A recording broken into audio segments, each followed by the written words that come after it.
एक बार एक भिखारी एक अमीर व्यक्ति के पास जाता है, उससे भीख मांगता है कि बाबूजी मुझे कुछ दे दीजिए। वो अमीर व्यक्ति क्या करता है, उसके साथ गाली गलौज करने लग जाता है और उसे वहाँ से भगा देता है। लेकिन वो भिखारी उससे कहता है कि भगवान आपका भला करे। दूसरे घर में जाता है तो दूसरे घर में भी उसके साथ ऐसा ही व्यवहार होता है और उसे धक्के मारकर वहाँ से भी निकाल दिया जाता है।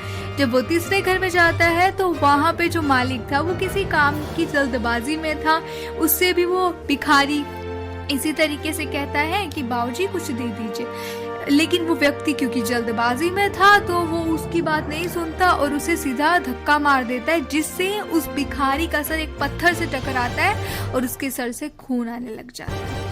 लेकिन वो भिखारी फिर भी उस अमीर व्यक्ति से कहता है कि भगवान आपका भला करे।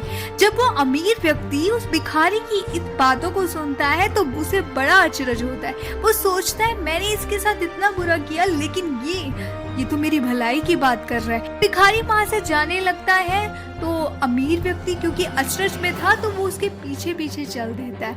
अब भिखारी अपने घर पर पहुंचता है। जब उसकी पत्नी उसे देखती है तो उससे पूछती है कि आपको ये चोट किस तरह लगी।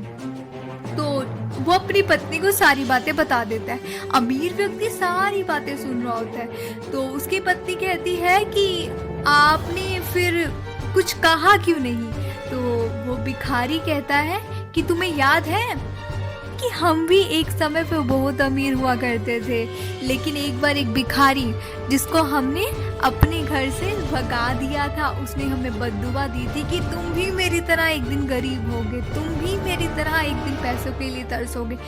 उसी बद्दुआ के कारण आज हम इस स्थिति में आ गए हैं। तो वो जब भिखारी अपनी स्त्री से कह रहा होता है तो उसकी स्त्री की आंखों में आंसू आ जाते हैं और वो अमीर व्यक्ति सारी बातें सुनता है, उसे बड़ा पश्चाताप होता है। वो उस गरीब व्यक्ति के पास जाता है, उससे माफी मांगता है और कहता है कि मैं आज के बाद ऐसा व्यवहार किसी के साथ कभी नहीं करूंगा। यही होता है कर्मों का फल। यदि आपके कर्म अच्छे हैं तो आपको भगवान ऊपर उठाने में 2 मिनट नहीं लगाएगा, लेकिन अगर बुरे हैं तो नीचे गिराने में 2 सेकंड नहीं लगाएगा।